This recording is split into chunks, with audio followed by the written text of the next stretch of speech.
All right, welcome to The Explainer. Today, we're diving into a topic that, let's be honest, affects every single one of us. Outsmarting the scammers who are constantly trying to get into our wallets and our lives. Yeah, you know the one, right? That message that pops up and makes your heart just skip a beat. Is that a real fraud alert from your bank, or is it the fraud itself? That little moment of doubt, well, that's exactly what scammers are counting on. But that all changes today. In this explainer, we're going to build a really simple but incredibly powerful defense plan. We're going to go from feeling uncertain to feeling confident, one step at a time. Okay, let's get into it. So, first things first, we've got to understand who we're up against. Modern scams aren't just a couple of people in a basement. No, these are sophisticated professional operations. They use psychology, they use technology, and they target everyone. I mean everyone. And they come at you from all angles, right? A fake alert from your bank, a scary-looking final notice from the DMV, a message about a package you don't even remember ordering. I mean, the list is endless, but they all have the exact same goal, to make you panic and act without thinking. So, the big question is, how do we fight back?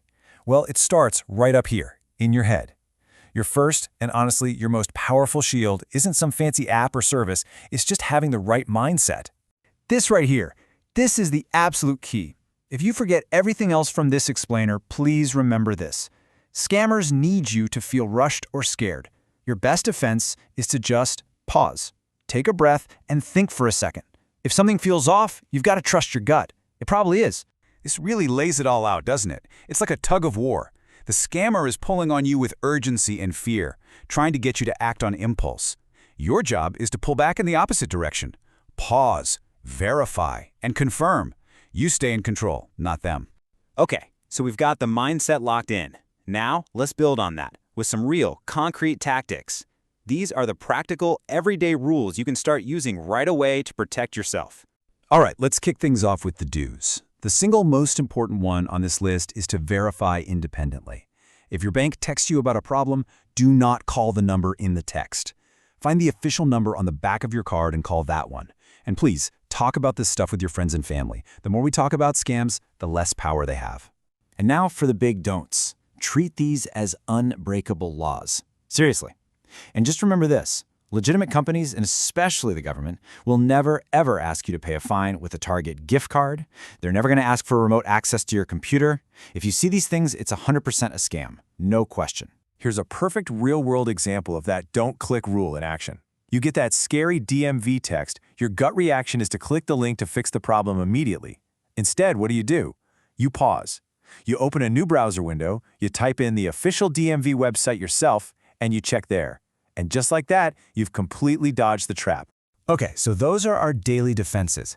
Now let's talk about building our strongest wall. This is the single most powerful thing you can do to protect yourself from identity theft, and you know what? It's totally free.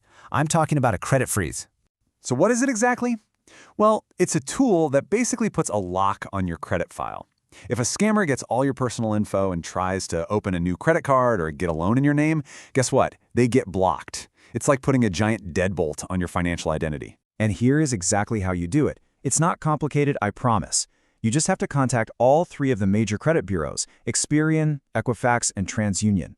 All the info you need is right here on this slide. You can do it online or over the phone, and it only takes a few minutes for each one. Seriously? It's that easy. You contact the three bureaus, they'll each give you a secure PIN, which you'll use if you ever need to temporarily unfreeze your credit for a car loan or something, and then you can actually relax, knowing that your strongest wall is up and working for you 24/7. All right, let's move into our final section. We've built up our mindset, our tactics, our big wall, but what if the worst still happens? Well, having a plan is what turns that moment of panic into a moment of action. This is your safety net. Look, it's a scary thought, I get it. But the truth is, it can happen to absolutely anyone. These scammers are really clever. So if you think you've been scammed, the most important thing is to act fast, but act smart. So here it is, your 3-step emergency plan. Step 1, cut them off immediately. Block the number, block the email, do not engage anymore. Step 2, call your bank right away using the official number on their website. They can help secure your accounts. And step 3, report it. You know, reporting might feel like a small thing, but it is so critical. When you report a scam to the FTC, or even just forward a spam text to 7726, You're giving the good guys the data they need to track these criminals down and protect other people. Think of this slide as your go-to guide for fighting back. You know, by going through all this, you've done more than just learn a few tips. You've actually become a part of the defense system. And the single best way to fight back against this tidal wave of scams is to spread the knowledge. So I'm going to leave you with one final question. Think about it for a second.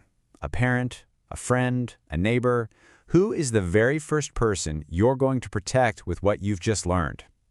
Thanks for watching.